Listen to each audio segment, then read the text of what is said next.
Hey guys, welcome back to Lily of the Valley Coaching. This is your host, Bernadette, and we're going to get into a couple of psychological terms so that you can use these to really discern what your karmic copycat is up to, okay? There are several psychological terms that can really help you narrow down what is going on with them in their brain scientifically, okay? At some point we had to really feel sorry for these people instead of kind of going back and forth with them and just realize psychologically what is going on chemically in the imbalance in their brains. Okay, so let's get into it. I did a little research into this, and let me pull up my notes here. The situation that I am describing here, where someone, let's say, for instance, online tries to compete with you, being their perceived rival, by replicating your efforts, driven by envy. And these are the ones that talk about you envying them. And that's the most insane part to me, okay? But ultimately, they lose steam and abandon their attempt.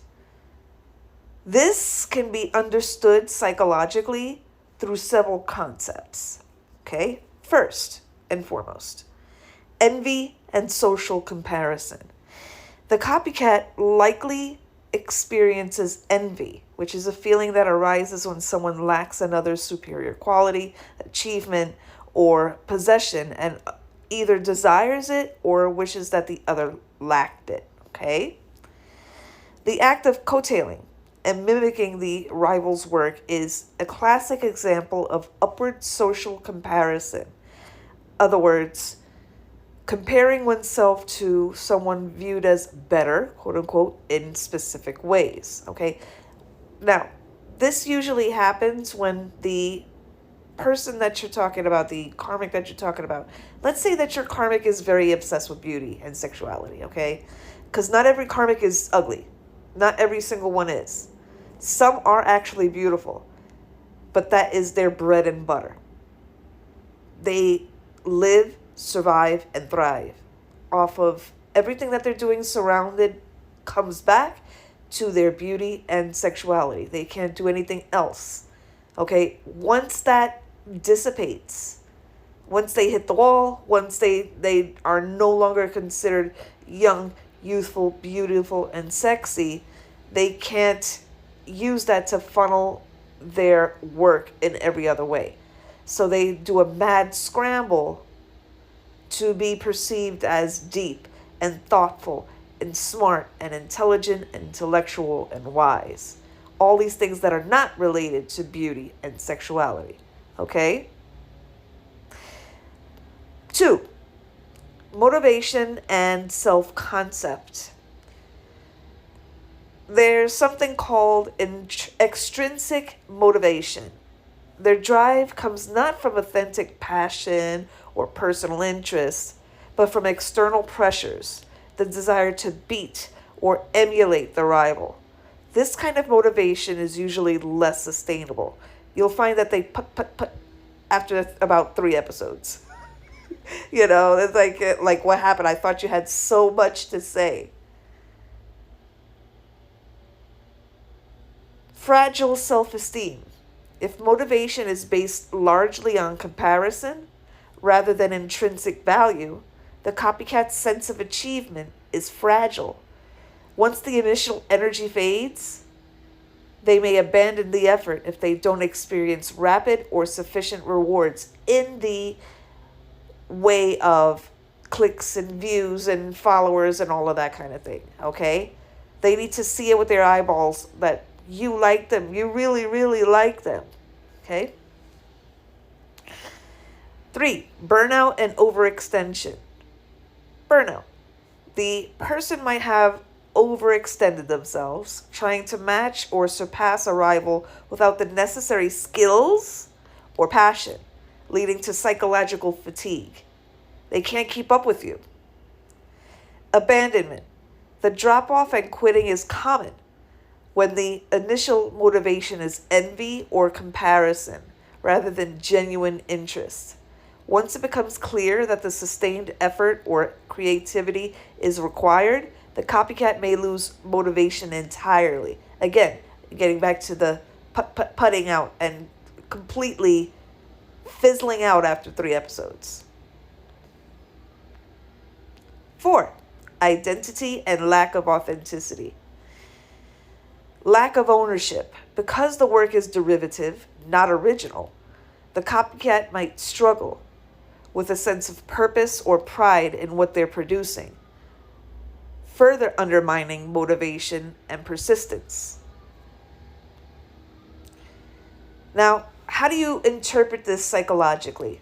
Okay, because, a lot of these karmics, they like to fancy themselves armchair dime store psychiatrists, okay? Liking to basically diagnose other people, okay? Without the skills that are required to obtain a degree to be able to do so.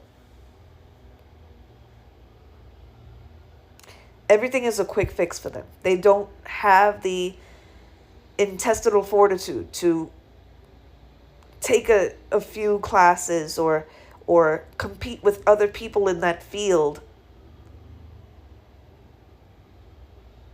because competition is something that they say that you're trying to compete with them when it's actually the other way around. This pattern indicates insecurity, a need for external validation, and difficulty finding intrinsic motivation or authenticity. It's often associated with feelings of inadequacy and low self-esteem, especially competitive online environments. When such attempts fail or fizzle out, it's a sign the person hasn't developed their own voice or interests and may need to work on self-acceptance and build internal sources of motivation. Stop depending on your face and your body. Because eventually you will hit the wall. Eventually you will be an older woman and not considered what your vanity holds on to. Okay? So how do we summarize this? Psychologically, the copycat's behavior reflects envy, external motivation, insecurity, and potentially low self-esteem. Their inability to persist suggests they lack authentic passion and may need to focus more on developing their own interests and self-worth rather than measuring themselves against others. Now, are there psychological terms for this behavior so that we can compartmentalize and actually give it a name? While there isn't one single term, some possibilities are as follows. Mimetic rivalry.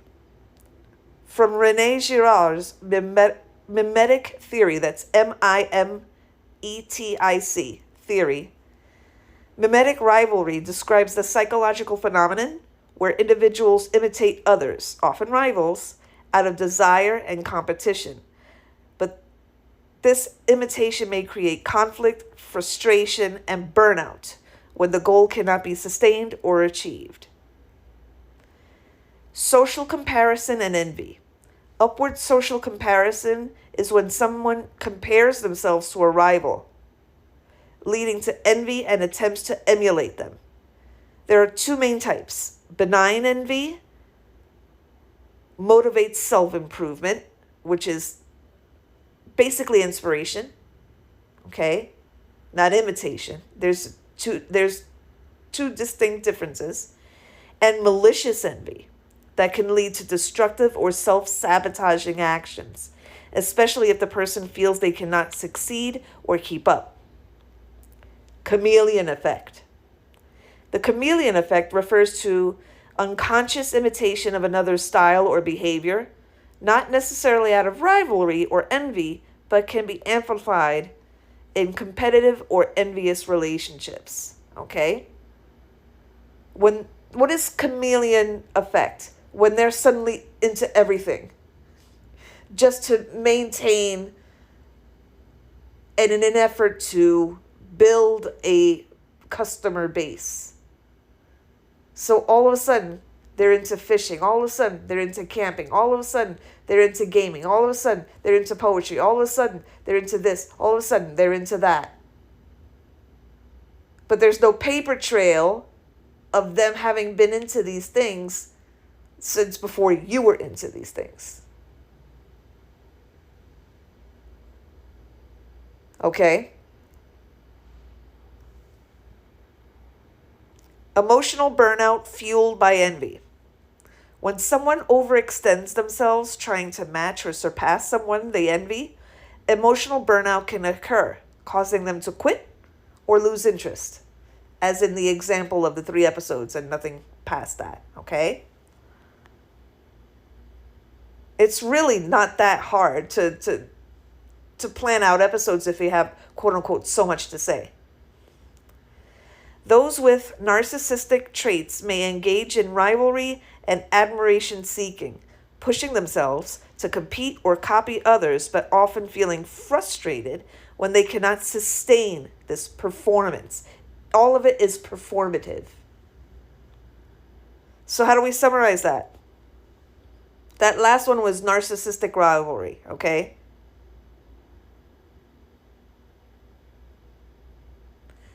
I think there's 2 more according to my notes here.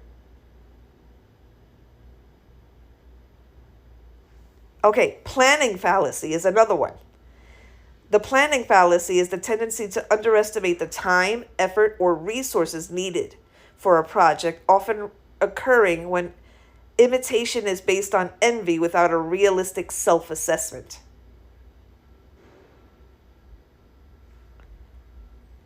Alrighty, so summarizing this.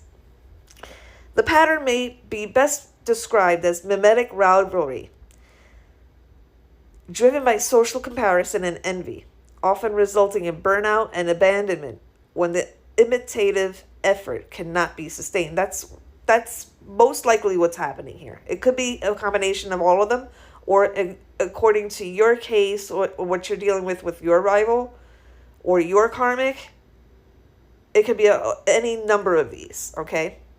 So I hope that this puts it in clear perspective as to what's going on with your rival, your karmic. And there's different types of karmic. There's the romantic karmic, there's the business karmic, there's the destiny swapping karmic, there's all kinds of karmics. In the next episode, I'm going to cover the different types so that you can really narrow down what's going on. And then your prayers against this karmic and your work against this karmic will be more effective because you know exactly what you're attacking, what you are fighting against. Okay? So until next time, guys, I love you so much. Thank you so much for joining me. Thank you so much for following my podcast. I appreciate it. And I will talk to you in the next episode. Kiss, kiss, hug, hug.